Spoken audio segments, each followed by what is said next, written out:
Au 2 litres pour le gain de la troisième place finale avec déjà un élément de réponse. Le chrono d'Olivier Béreur, 1,25 322, un petit peu en retrait, en sachant que Gaëtan Renouf fait la grosse opération, 1,24 145, provisoirement le meilleur temps de la F3. Il passe du coup devant, en tout cas, le chrono d'Arthur Baudin, mais c'est bien Arthur Baudin qui reste pour l'instant devant Gaëtan Renouf au classement général, au cumul des deux montées. On va attendre le chrono bien sûr de Benoît Tavio et nous on reçoit ici Miguel Vidal avec la Lola B0651. Miguel Vidal qui a signé son premier podium en carrière le week-end dernier à la Pommeraye et qui pourrait, pourquoi pas, récidiver ce week-end. On va voir ce que ça va donner dans quelques instants pour le chrono de Miguel Vidal, alors que Dimitri Pereira à l'instant fait la méga opération, 1,21 748. Dimitri Pereira qui passe devant tout ce petit monde là pour l'instant en général. Marc Pernot qui arrive ici au fer à cheval.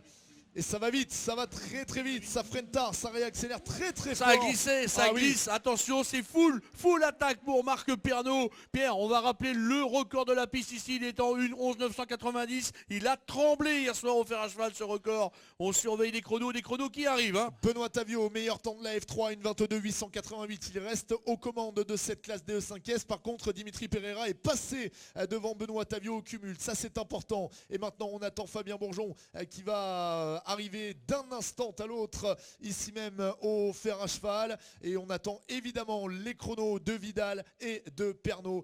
Vidal qui sera le prochain à sanctionner un chrono sur la ligne d'arrivée. On va attendre évidemment de l'avoir ce chrono. Miguel Vidal à l'arrivée, il n'a pas amélioré. Miguel Vidal 1,22 429, mais Miguel Vidal reste devant Pereira et Tavio, donc au général il va vraisemblablement effectivement rester dans la même place. On n'a pas pour l'instant effectivement d'informations. Fabien Bourgeon est arrêté. Fabien Bourgeon est arrêté au poste 1. Problème mécanique pour Fabien Bourgeon. Fabien Bourgeon qui est à l'arrêt. Je me disais aussi que c'était long. Hein. L'attente, elle était longue. On s'est peut-être douté que la direction de course aurait laissé une minute entre les deux voitures. Non, ce n'est pas le cas. Problème mécanique pour Fabien Bourgeon. Et donc, du coup, ça va changer complètement la donne. Parce que là, pour le coup, eh bien, il se passe beaucoup de choses. Avec Marc Pernot qui est à l'arrivée, en tout cas à l'instant, en 1,12 068, et Marc Pernot qui reprend donc forcément pour l'instant les commandes du classement général, puisque Fabien Bourgeon n'a pas donc de chrono à l'issue de cette montée, et donc le général qui est complètement bouleversé. Coup de tonnerre, coup de théâtre ici à Saint-Gouénot dans les Côtes d'Armor. Fabien Bourgeon qui est sur le poste 1 à l'arrêt. Problème mécanique pour Fabien Bourgeon. Alors on a une information effectivement qui s'affiche sur nos écrans. On va attendre avant de vous la communiquer concernant eh bien, la nature de la panne mécanique de Fabien Bourgeon. On préfère effectivement vérifier toutes nos sources pour ne pas vous donner ces informations-là. En tout cas, c'est bien un problème mécanique qui a immobilisé la révolte 3P0 de Fabien Bourgeon au niveau du poste 1. Énorme retournement de situation ici à Saint-Gouénot, et surtout maintenant on va croiser les doigts que ça puisse repartir pour Fabien Bourgeon. Marc Pernot est donc le leader de cette catégorie sport après la deuxième montée de course, en l'absence évidemment du chrono de Fabien Bourgeon, mais grâce à un énorme chrono, parce que tout à l'heure on parlait du 1,12 0 de Fabien Bourgeon qui était très très proche du record. En fait Fabien Bourgeon hier était en 1,12 089, et là à l'instant Marc Pernot a signé un 1,12 068, donc il s'est encore un peu plus approché du record. Énorme performance de Marc Pernot. Marc Pernot qui devance maintenant Miguel Vidal et Dimitri Pereira pour un podium totalement inédit en championnat de France de la montagne. 4e position pour Benoît Tavio, Arthur Baudin est 5e, 6e place pour Antoine Uny, Gaëtan Renouf est 7e devant justement Sébastien Tourillon, Clément Lebeau et Anthony Guedry pour compléter le top 10. Il s'est passé énormément de choses dans cette deuxième montée de course, et maintenant la question va être de savoir si Fabien Bourgeon va être en mesure de repartir suite à ce problème mécanique, parce que si ce n'est pas le cas, le match pour la deuxième place et la troisième place va être extrêmement animé, et beaucoup de concurrents vont en profiter évidemment pour tirer leur épingle du jeu. Fin de cette première montée du jour, de cette deuxième montée de course en catégorie sport. Marc Pernot en tête, Fabien Bourgeon, souci mécanique, qui n'a pas pu inscrire de chrono dans cette montée. Pernot qui devance Vidal et Pereira. On va marquer une pause les amis, et on va se retrouver dans quelques instants toujours sur le direct pour la page Facebook du championnat de France de la montagne, avec cette fois-ci les concurrents du Hill Climb Masters, les concurrents britanniques que vous pourrez vivre en direct sur la page Facebook. Et on se retrouve bien sûr dans quelques instants. Il va y avoir forcément un petit peu d'attente puisqu'il faut dépanner la révolte 3P0 de Fabien Bourgeon, qui est arrêté, je le rappelle, au poste 1 suite à un souci mécanique. A tout de suite.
Allez, mesdames et messieurs, dans quelques instants, ça va repartir avec la suite, bien sûr, de cette course de côte de Saint-Gouénot. Course de côte de Saint-Gouénot qui, pour l'instant, ne manque pas de nous apporter de nombreux rebondissements. On n'en aura pas tout à fait terminé avec la catégorie sport, puisque Luce Pierre, qui ne s'était pas élancé dans, en tout cas, le peloton de la monoplace, va prendre le départ dans quelques instants. On attend simplement que la dépanneuse qui tracte justement, qui tire enfin pas qui tire, mais qui porte plutôt la révolte 3P0 de Fabien Bourgeon et franchit la ligne d'arrivée. On rappelle bien sûr ce qui s'est passé il y a quelques instants. Fabien Bourgeon victime d'un souci mécanique peu après le départ et qui malheureusement s'est immobilisé au niveau du poste 1 quelques mètres seulement après le départ de cette course de côte de Saint-Gouénot. Pour l'instant, pas d'informations à vous communiquer quant à la nature exacte de la panne dont a souffert la révolte 3P0. Ce qui est certain, c'est que du côté du team Bourgeon, on est en train évidemment de travailler sur cette voiture et on va croiser les doigts pour la revoir justement cette voiture d'ici la suite du week-end, parce que le match qui se dessinait était tout simplement extraordinaire. On rappelle juste que Fabien Bourgeon hier avait signé le meilleur temps de la première montée de course en 1:12:089 et qu'à l'instant Marc Pernaut en a terminé en 1:12:068. Je vous laisse imaginer si ces deux hommes sont en mesure de se battre d'ici la fin du week-end à, on va dire, matériel, je vais pas dire égal, mais en tout cas à performance égale pour le gain de cette victoire. Ça serait tout simplement sensationnel. On va croiser les doigts évidemment pour que Fab puisse repartir le plus vite possible. Avant de relancer les débats, on va continuer dans la série des anniversaires, justement parce qu'il y a quelqu'un d'autre qui fête son anniversaire ce week-end, un homme qui est bien occupé du côté de la course de côte de Saint-Gouénot. Je me tourne vers la partie buvette, la partie frites notamment, puisque c'est Eric Michel qui fête son anniversaire ce week-end. Donc on va souhaiter bien sûr un bon anniversaire à Eric qui est évidemment au pied de guerre là-bas du côté des repas qui sont servis. Eric, là aussi un membre actif de l'organisation de cette course de côte de Saint-Gouénot. Et voilà, on suit donc Luce Pierre qui était parti à la faute ici hier malheureusement et qui quand même peut rouler, c'est bien là l'essentiel. Elle en profite bien pour poursuivre justement l'apprentissage de ce championnat de France de la montagne. Elle fait équipe bien sûr en famille avec Francis O'Mahony et puis avec Jean-Marc Gandolfo également. Un équipage, en tout cas une équipe qui nous vient tout droit du Var. Dans quelques instants, nous allons poursuivre cette course de côte de Saint-Gouénot avec cette fois-ci les passages des concurrents de l'épreuve anglaise, de l'épreuve britannique, les Hill Climb Masters, qui vont effectuer leur deuxième montée de course également, et vous allez pouvoir les suivre justement en direct sur la page Facebook du championnat de France de la montagne.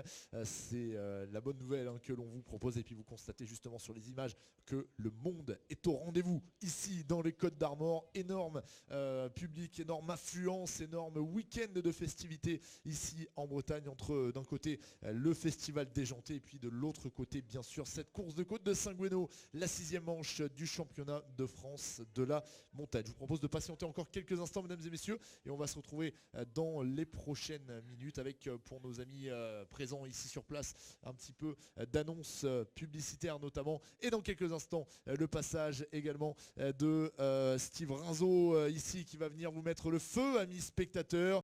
On va compter sur vous bien sûr pour que vous puissiez l'encourager comme il se doit. Steve Rinzo qui était à notre micro hier Benoît et qui nous a rappelé encore une fois que ce qui allait l'animer, eh bien c'est les bras levés, c'est le bruit qu'on va lui faire ici en arrivant sur le fer à cheval. Steve Rinzo qui nous fait bien sûr comme d'habitude le plaisir d'être à nos côtés ici à Saint-Gouénot. Bon bah du coup on va pas marquer de pause publicitaire, on va quand même laisser tout cela en route pour accueillir Steve dans les prochains instants. Steve qui va évidemment mettre le feu ici à Saint-Gouénot, Benoît. Voilà, tout à fait Pierre, le pilote suisse qui a fait un long déplacement, et quand on parle de drifter suisse, évidemment, on a une grosse pensée pour Marc Fleury, à qui on souhaite un prompt rétablissement. Marc Fleury qui, pour des raisons de santé, a, je dirais, laissé un petit peu de côté cette discipline du drift, et qui est une discipline à part entière, puisque ce drift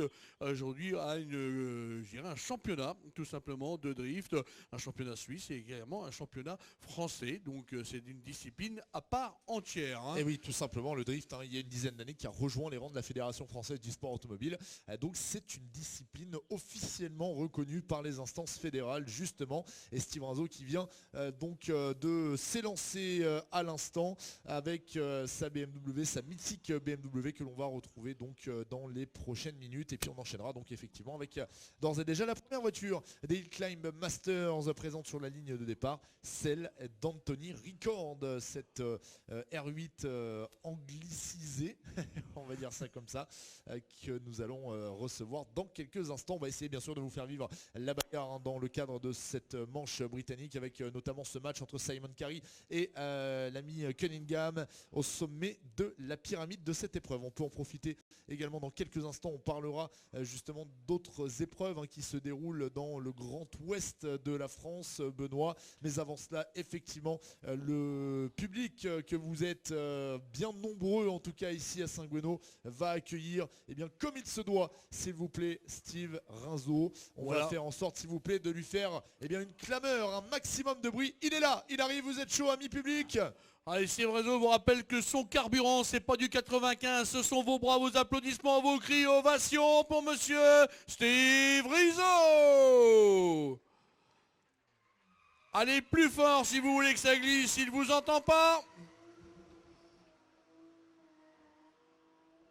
Ah, c'est toujours aussi exaltant, aussi spectaculaire à voir ces passages de Steve Rinzo, bien sûr, avec la BMW que l'on retrouvera évidemment pour une belle séquence, je pense, cet après-midi. Je me tourne vers l'ami Guillaume Cousin, mais si effectivement le timing nous le permet, on vous promet, amis public, un petit peu d'aller-retour peut-être même, sans vouloir trahir le secret, mais comme on a l'habitude d'en voir avec Steve ici même, peut-être démonter, peut-être un petit peu de descente, et peut-être même qu'on ira le voir directement sur la piste, l'ami Steve Rinzo. Je vous en dis pas plus, place à la compétition dans quelques instants avec la deuxième manche de course de nos amis britanniques. Précisons que nos amis britanniques ne roulent pas sous le format du cumul, mais bel et bien sur le format de la meilleure montée, ce qui va chambouler un petit peu la donne. Un petit point également sur le timing initial, le planning initial bien sûr et théorique de cette deuxième journée ici à Saint-Guénot, puisque après la montée donc des pilotes britanniques, nous sommes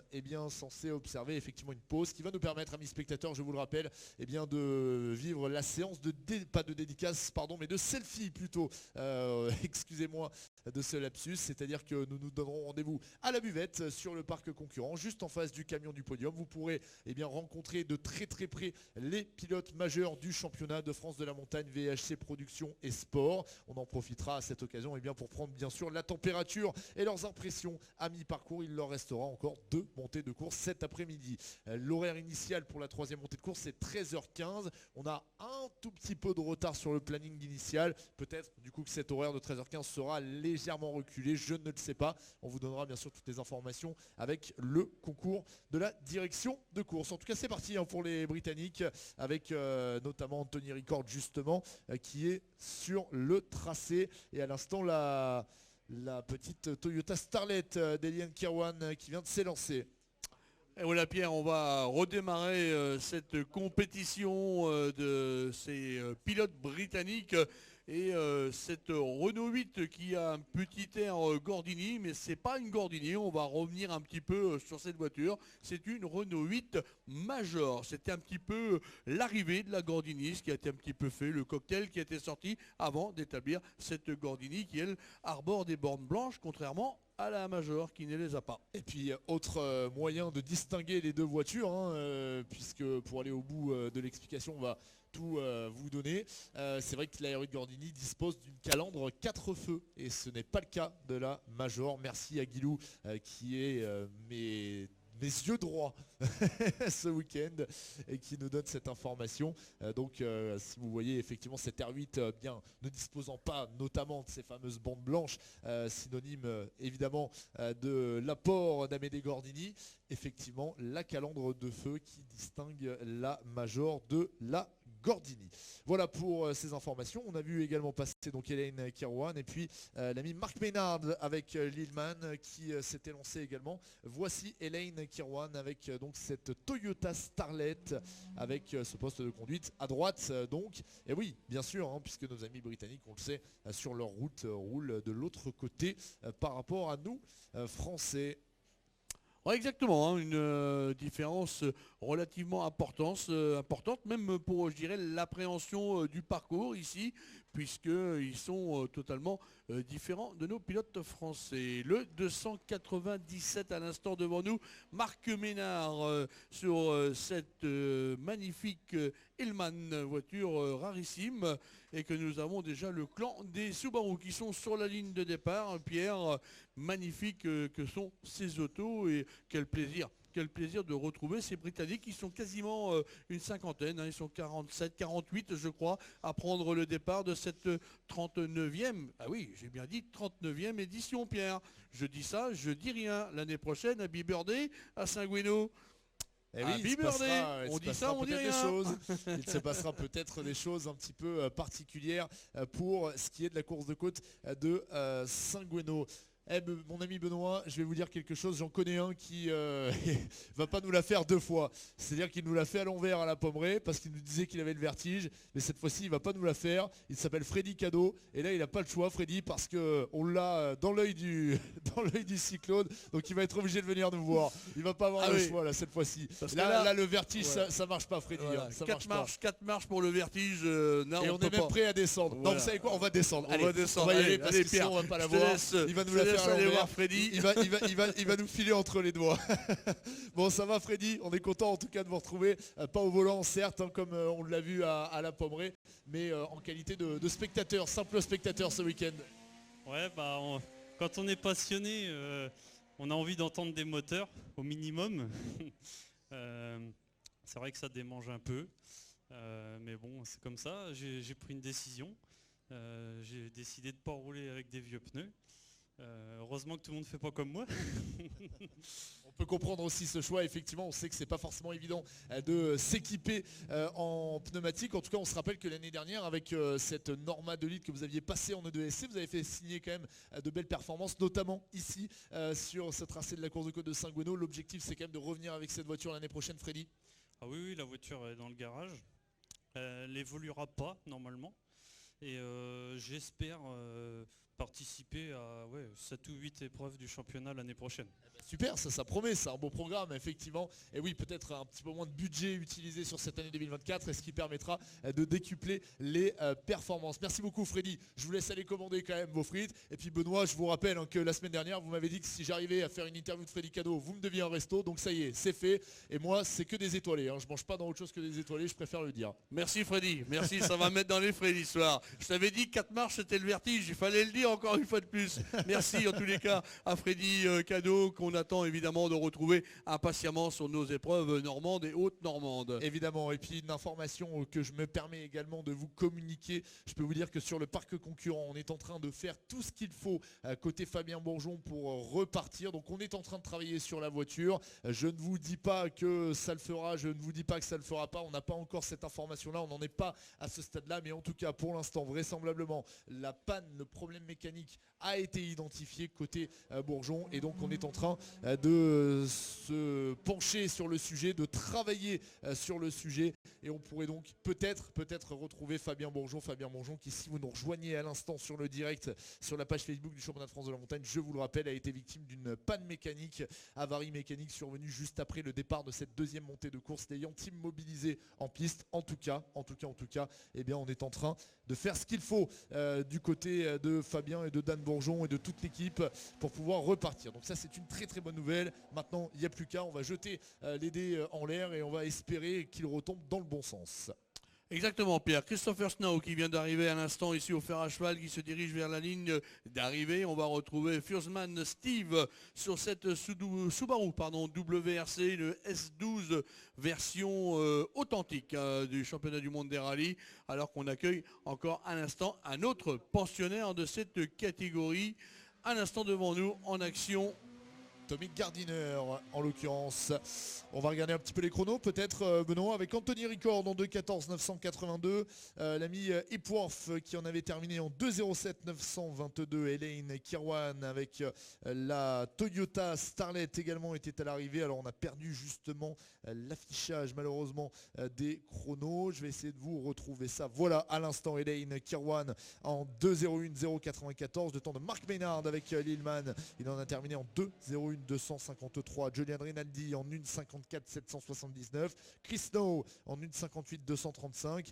Daniel Firstland avec la première Subaru Impreza en 1:50 675. John Fordy avec la Lancer Evo 6 en 1:51 735. Le temps de Ray Cunningham avec la Mini Cooper 1:46 064. Peter McKinley à l'instant en a terminé en 1:42 989. Et puis l'on reçoit le chrono de Christopher Snow en 1:44 619. On attend donc les temps de Steve Firstland, de Chris Slade, de Brian Kirwan et de William Barrett. On rappelle que ces garçons-là font partie des top pilotes de ce classement des voitures fermées. Classement des voitures fermées dominé par la Caterham de Ross Walker que l'on retrouvera tout à l'heure dans le cadre du groupe GT7. On rappelle que Brian Kirwan qui arrive ici même au fer à cheval et deuxième pour l'instant des voitures fermées et vient nous proposer un sacré niveau d'attaque avec cette 205 appelée RWD. Donc j'imagine que ça veut dire que c'est une voiture peut-être équipée de 4 roues motrices, on l'imagine. En tout cas, préparation assez sympa, assez savoureuse. Oui, je pense qu'il y a énormément de travail sur cette 205 qui, allez, on va le dire, n'a que la carrosserie d'une 205 avec un énorme travail. Celui qui est allé à la faute tout à l'heure et qui on est ravi de retrouver à l'instant, c'est William Barrett, à l'instant au fer à cheval, alors que sur la ligne de départ se présente Adrian Crawford. Du côté des chronos, Chris Slade se voit crédité d'un temps d'une 42 568, une 42 568.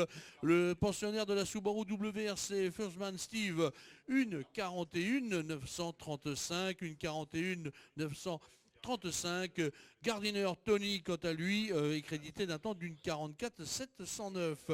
Voilà les derniers chronos qui viennent d'arriver à l'instant sur la ligne de départ. C'est Jim Giddings sur l'Alpine A110, conduite à droite, qui va s'élancer dans quelques instants. Avec le temps de la 205 RWD de Brian Kirwan. Excellent chrono, une 4348, une 4348, c'est pour le moment dans cette catégorie-là le meilleur chrono absolu réalisé à l'issue de cette troisième ascension pour nos amis britanniques. Alors qu'on constate ici au fer à cheval que c'est en train petit à petit de se peupler avec un public de plus en plus nombreux. Et on est ravis de vous accueillir. C'est une des plus belles récompenses en choisissant de venir passer cette journée dominicale ici au fer à cheval que vous pouviez faire à l'organisation. On va saluer tous les bénévoles qui œuvrent ici et là, ces petites mains qui travaillent dans l'ombre également, en amont, en aval, pendant l'événement. On va quand même rappeler qu'à Saint-Guéno, on a à peu près 600, 650 habitants.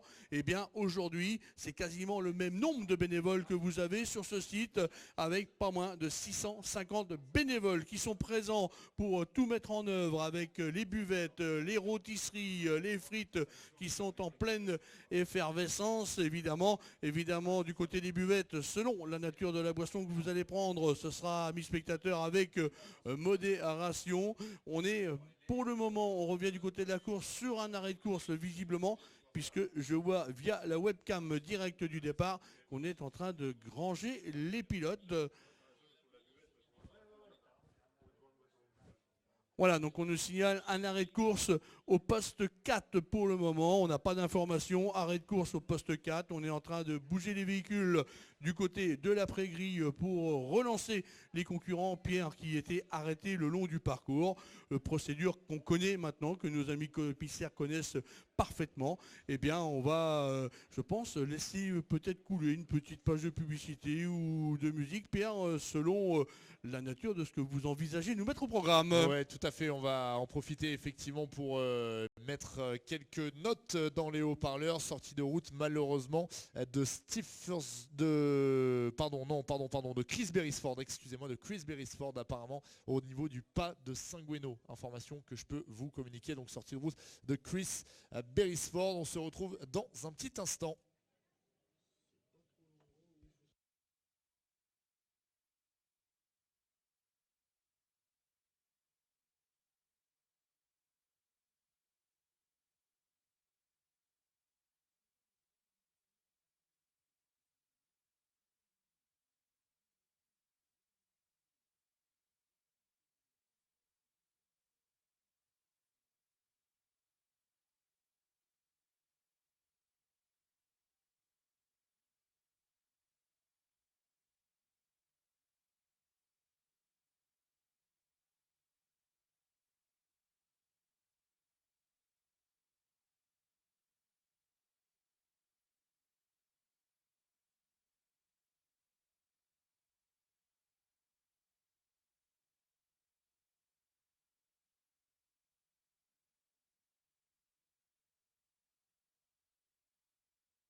Allez, on va profiter de la fin de cette intervention puisque vous l'avez constaté, la voiture justement de Chris Beresford a été tractée vers l'arrivée. Donc ça c'est plutôt une bonne nouvelle. On accueille ici justement sur notre cabine de commentaires quelques habitués du championnat de France de la montagne VHC qu'on avait déjà retrouvé ici même. Hein. Je crois qu'on avait déjà vécu cette scène l'année dernière si je ne dis pas de bêtises. On va commencer par le leader incontestable de la catégorie VHC Sport avec cette toute nouvelle Martini MK52, voiture qui a vu passer quelques légendes à son volant, du circuit à la course de côte, de la Formule 3 à la Formule 2. C'est la particularité de cette voiture. Sébastien Brizard, expliquez-nous un petit peu la genèse de ce projet parce que on le sait, hein, c'est pas la première Formule 2 que vous remettez sur ces roues, c'est pas la première voiture de compétition que vous remettez sur ces roues, mais pourquoi celle-ci et dans quel contexte ? Oui, cette voiture-là, elle est un petit peu tombée du ciel, comme toutes les autres. Hein. J'étais venu à Saint-Gueno avec les différentes Martini MK25, les anciennes de Guy Fréclin, de notre ami, le nom me reviendra, c'est pas grave. Donc après, il y a eu la MK43, j'étais présent avec la Primagaz l'année dernière. Et puis cette voiture-là est arrivée, est tombée du ciel au mois de janvier. Le PTH a été obtenu et en faisant toutes nos recherches, avec Tico Martini, tout l'historique de cette voiture, on s'est aperçu qu'elle est née Formule 3 en 1987. Elle a participé au début du championnat de France d'une future star de la Formule 1. C'est Jean Alesi qui la pilotait en début de saison. Il avait malheureusement eu des résultats calamiteux. On le saura par la suite, c'était un problème d'extracteur d'air qui ne fonctionnait pas. Mais il a préféré, avec Hugues de Chaunac, abandonner cette Martini MK52, malgré tous les efforts de Tico, hein, qui était prêt à refabriquer une coque neuve, revoir l'auto et poursuivre la saison. Hugues de Chaunac n'a pas pris le temps, il a préféré acheter des Dallara. La suite, on la connaît. Allez-y, en 87, gagne finalement le championnat. Il passera l'année suivante en Formule 3000 et qu'on connaîtra la carrière que tout le monde sait. Donc Tico Martini se retrouve avec cette fameuse MK52 sur les bras. En 1988, pour les amateurs de côte, il sort la MK56, vraiment connue parce que Marcel Tarès et Anne Bavray se sont illustrés avec ce type de voiture. Cette voiture-là, construite à 4 exemplaires. Marcel Tarès, en grand malin, en achète 3 et Daniel Bocard en achète une. Par là passe Nani Nerguti qui voulait une cinquième voiture. Tico lui dit: désolé, tu ne pourras pas en avoir une avant le mois d'août, mais j'ai peut-être une solution pour toi. On peut monter cette Formule 3 qui traîne dans le garage et la passer en Formule 2 et tu auras peut-être mieux que Marcel. Et donc, c'est pas tombé dans l'oreille d'un sourd. La suite, on la connaît. Nani est présent en plus en début de saison 1989 et il remporte haut la main la victoire devant Daniel Bocard qui lui avait la MK56. La petite histoire nous fera dire que c'est une voiture, je pense que si Marcel l'avait eue, il aurait fait encore mieux qu'avec la MK56 dans le sens où sa voiture, il l'a retransformée et les connaisseurs le reconnaîtront. Il l'avait entièrement carrossée en carbone comme la 52. C'est vraiment un signe de qualité. C'est une voiture extraordinaire. J'en mesure, c'est ma deuxième course aujourd'hui avec. Elle a un potentiel de dingue. Je pense que d'ici la fin de saison, on va faire des temps vraiment probants. Toute la technologie du circuit à l'époque s'était retrouvée en course de côte et c'est aussi la genèse justement de ces fameuses coques carbone qui depuis sont devenues effectivement les références. Voilà, ça c'est Sébastien Brizard qui vient de vous expliquer tout ça, le leader du VHC Sport que vous pouvez applaudir parce qu'il a signé quand même des performances assez exceptionnelles. Si vous êtes ici à nos côtés au fer à cheval, alors je vous ai demandé d'applaudir. Qu'est-ce que vous faites? Vous dormez ou quoi? Ah voilà. Merci, merci, merci. Ah, des fois, il faut les bouger, hein, c'est les Bretons. Hein. C'est pour ça. Il digère pas encore la galette de saucisse. Non, je rigole, c'est une blague, c'est une blague, c'est une blague. Allez, d'autres habitués du VHC qui sont à nos côtés. Le pendant, justement, de Sébastien Brizard dans le cadre du VHC Production. Alexandre Chamagne. Quelle saison vous nous faites, Alexandre Chamagne? Alors, on se parle, on rappelle que vous êtes non seulement le leader du championnat VHC Production, mais vous êtes également le leader du championnat indice de performance. Sur les deux tableaux, vous avez performé. Et effectivement, avec des chronos toujours aussi intéressants. Un très bon début de saison pour le moment, comparé à la saison dernière où il n'y a pas besoin de le rappeler, hein, tu t'en souviens. Là, on a réussi à fiabiliser Auto. Bon, on a fait un choix, on a mis un petit peu moins de puissance dessus. Ça a l'air de bien marcher. Les chronos sont quasiment équivalents, voire plus vite que l'an dernier. Donc ça, c'est vraiment le top du top. Et oui, comme tu dis, donc à la base, je m'étais focalisé sur que le groupe 2. Jean-Marie Almérance n'étant pas là, ça ouvre une grande porte au championnat de production et du coup avec Michel Roland on se fait une super bagarre et bon, ce qu'il y a de bien c'est qu'il a pu réparer pour être là malgré sa petite sortie à la montée historique vendredi.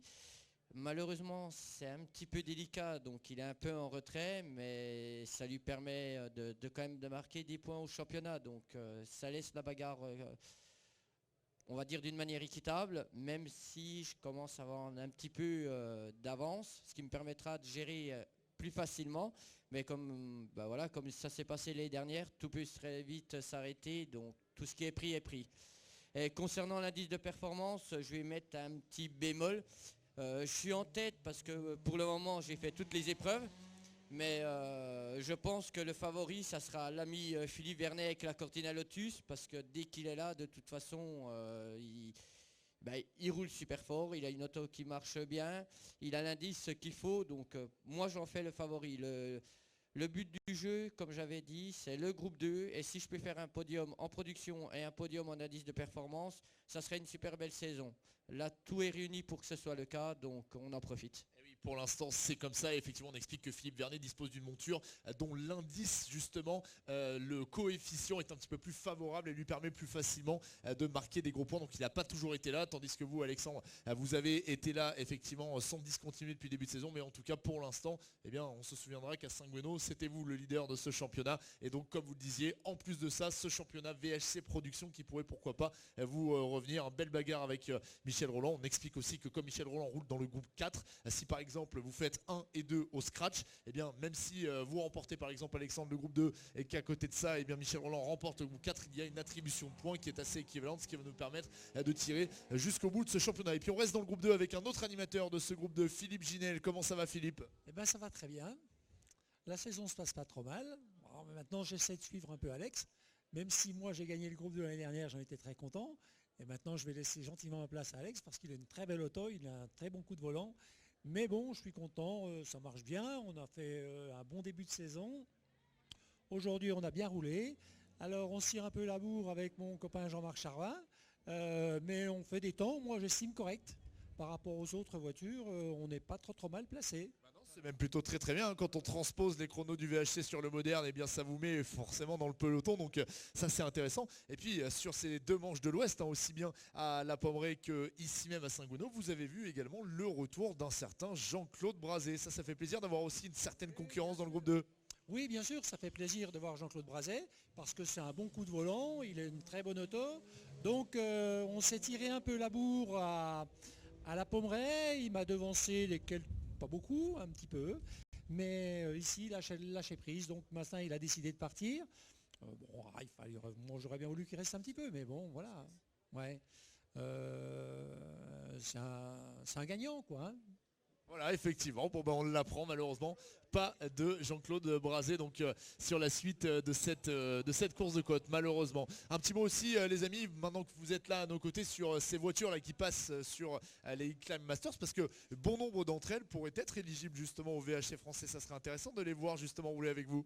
Oui, bien sûr, ça serait intéressant. Bon, mais le parc anglais est quand même un peu particulier parce qu'on ne sait pas trop ce qu'ils ont dans les moteurs. On sait pas trop. C'est toujours un peu compliqué, quoi. Mais ils ont des voitures apparemment performantes quand même. Hein. Oui, bien sûr, quand on en voit certaines, on se dit que techniquement parlant, ça pourrait faire partie justement du contingent britannique. Mais c'est vrai qu'on ne sait pas trop. Hein. C'est un petit peu le fourre-tout les moteurs anglais. Ouais, et surtout, ils ont des spécificités où ils arrivent à monter ce qu'ils veulent. Les Anglais, c'est vraiment un groupe E1 étranger. On a, comme le groupe F chez nous, j'ai aussi une MK2. Le groupe F, je suis obligé de garder le bloc moteur d'origine si je veux mettre un 16 soupapes, qu'eux, ils peuvent mettre tout ce qu'ils veulent. Donc c'est vrai que moi aussi, avec l'Escort, la MK1, là, ce que je fais, c'est que je regarde les temps des... Bon, pas de l'Escort MK1 RSR, parce que lui, le Rory Stevens, c'est vraiment un proto, c'est intouchable.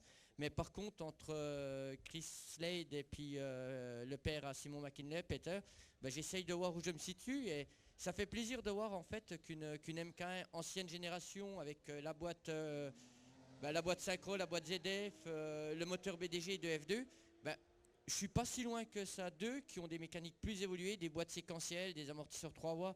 Donc ça prouve aussi le niveau compétitif de nos autos. Oui, c'est clair, il faut le préciser. Bien écoutez, merci à tous les trois d'être venus nous voir. Amis spectateurs, ici au Fer à Cheval, je vais vous demander un maximum d'applaudissements et un tonnerre d'applaudissements justement pour les pilotes du VHC qui nous ont fait le plaisir de venir à notre rencontre et que l'on verra bien sûr encore une fois. Ils vont en découdre cet après-midi pour encore 2 montées de course, sauf apparemment pour Sébastien Ruizard qui, je crois, il va pas bouger. Sébastien Ruizard, il a trouvé un emplacement, il a l'écran géant, la buvette, les voitures qui arrivent. J'ai l'impression que Sébastien il va rester là quelques minutes. Voilà, vous avez un positionnement fabuleux. Je crois que je vais pas remonter voir ma femme.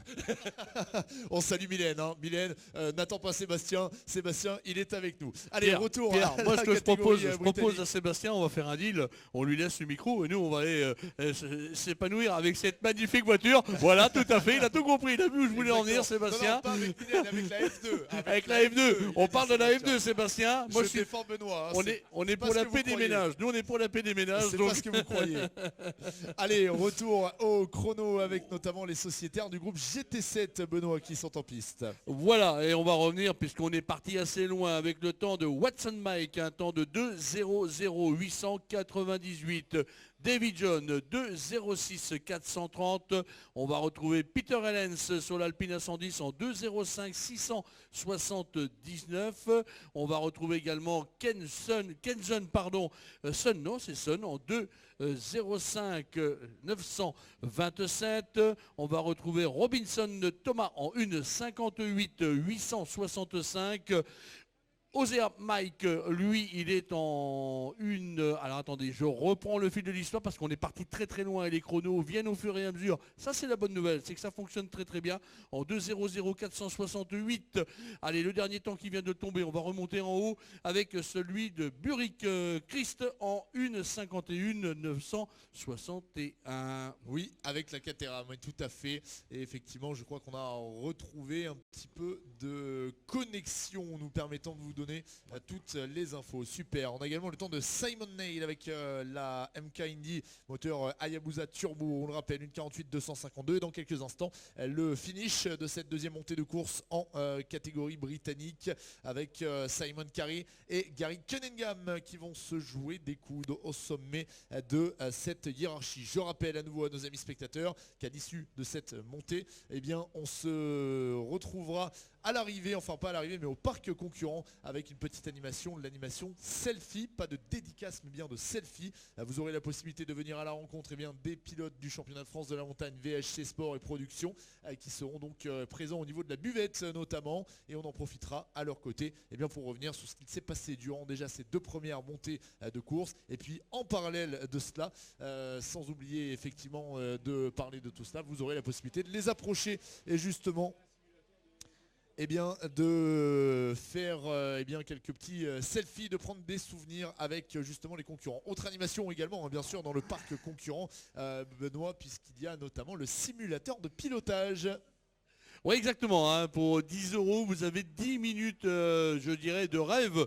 10 minutes où vous allez, pour pouvoir, vous, amis spectateurs, rentrer un petit peu dans l'univers du pilotage, découvrir des sensations. Simulateur, si vous n'avez jamais fait, pour 10 €, c'est une modeste somme, Pierre, et on va vraiment s'immerger. Et vous verrez qu'à l'issue de ce ce passage dans le simulateur, vous aurez une appréhension, une vision totalement différente des passages des concurrents qui seront devant vous ici au fer à cheval, Pierre. Le tout pour 3 galettes de saucisses, pour 10 €, pardon, excusez-moi. Allez, soyons fous. C'est pas ça la monnaie locale ici. Allez, Clive Skipper qui passe à l'instant sous nos yeux dans le fer à cheval, je vous le rappelle, et on va vous donner également les chronos de Julian Heap avec l'autre Caterham R500 en 1:47 774. Matthew Haves en avait terminé quant à lui en 1:51 354. Allez, on va saluer un Normand qui nous regarde, qui avait fait bonne figure du côté de la Pommeraye. Dominique Hamel qui nous vient d'envoyer un petit message en disant que le live vidéo audio fonctionnait parfaitement bien. On est ravis, on est écouté dans le Nord Cotentin à l'heure où je vous parle, Pierre. Super, on salue Dominique Hamel qui avait effectivement performé avec notamment pendant un temps la 3e place du classement général de la course de côte de la Pommeraye.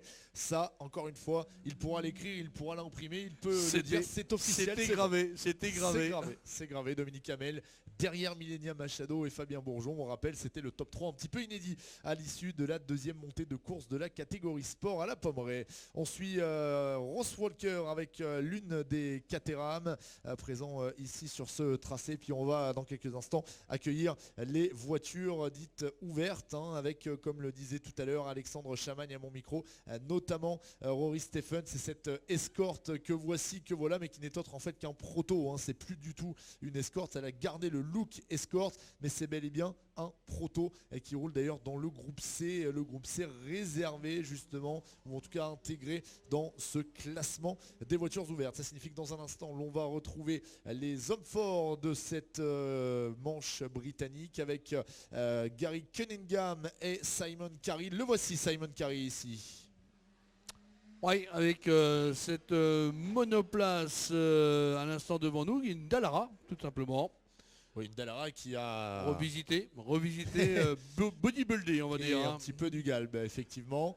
On va le surveiller, Simon Carey, puisqu'au départ de cette montée, il est le leader. Je rappelle, sa meilleure marque du week-end, une 35,067. Je rappelle que ce n'est pas au cumul que le classement des Hill Climb Masters est érigé, mais bel et bien sur la meilleure montée réalisée. Ça signifie que selon le chrono qui va être réalisé dans un instant et celui que réalisera Gary Cunningham, on aura un petit peu plus d'informations quant à la nature finale du classement général. En tout cas, Ross Walker à l'instant en 1:37 411 reste le patron de la catégorie réservée aux voitures fermées et du groupe GT7, notamment 3e temps absolu au général avec la Caterham, excusez du peu, devant Rory Stephens notamment. Rory Stephens qui en a terminé en 1:40 267. Le temps de Simon Carey est extrêmement rapide, sacrée amélioration, 5 secondes 6 de mieux, 1:29 382, alors que Gary Cunningham est attendu maintenant d'un instant à l'autre sur le haut du parcours. On le suit à l'image, Gary Cunningham qui va donc en terminer dans quelques instants avec cette monoplace qui porte les noms